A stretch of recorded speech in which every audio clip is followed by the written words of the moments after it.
FDI sector में उदारीकरण की नीति के बाद अधिकतर एफडीआई जो देश में आ रही है वो ऑटोमेटिक रूट से आती है और लगभग 90% से आगे, अगर मैं पिछले 3 साल के आंकड़े लूं तो 91% to 95% of FDI has been coming through the automatic route. बहुत कम क्षेत्र बचे हैं, 11 सेक्टर्स बचे हैं जिसमें प्रायर गवर्नमेंट अप्रूवल की आवश्यकता थी और हर 11 सेक्टर के लिए जो कंसर्न्ड विभाग है उसको उसका अधिकार दिया गया है कि उन गाइडलाइंस को वो देखते रहे। कुछ ऐसे केसेस होंगे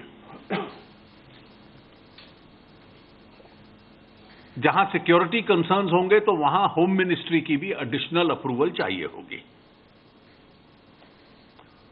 तो ये जो 11 सेक्टर्स प्रायर अप्रूवल के बचे हैं, इन 11 के साथ जो उसका उपयुक्त मंत्री विभाग है उसको उसमें जोड़ दिया गया और इसका जो भी स्टैंडर्ड ऑपरेटिंग प्रोसीजर रहेगा ये प्रस्तावना मंत्रिपरिषद के सामने आई थी जिसको कि आज स्वीकार किया गया है।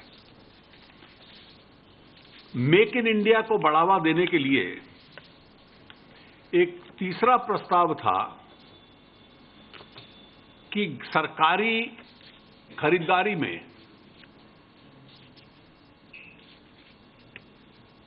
जो डोमेस्टिकली मैन्युफैक्चर्ड प्रोडक्ट्स हैं उनकी एक प्रेफरेंस पॉलिसी जिसका नाम है government procurement preference to make in India order 2017,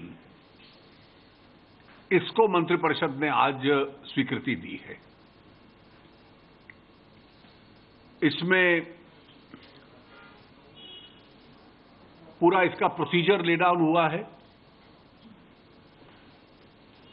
ये पॉलिसी जो बहुत छोटी परचेजेस हैं उनके संबंध में क्या होगी,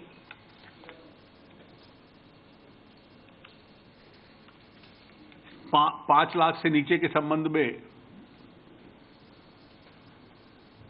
प्रोक्योरमेंट होगी, 5 से 50 लाख तक जो लोकल कंटेंट यूज करेंगे उनकी प्रोक्योरमेंट होगी, 50 लाख से ऊपर ऑर्डर्स का विभाजन होगा, L1 को मिलेगा और उसका आधा हिस्सा उस डोमेस्टिक लोकल मैन्युफैक्चरर को मिलेगा जो उस L1 की प्राइसिंग को मैच करेगा।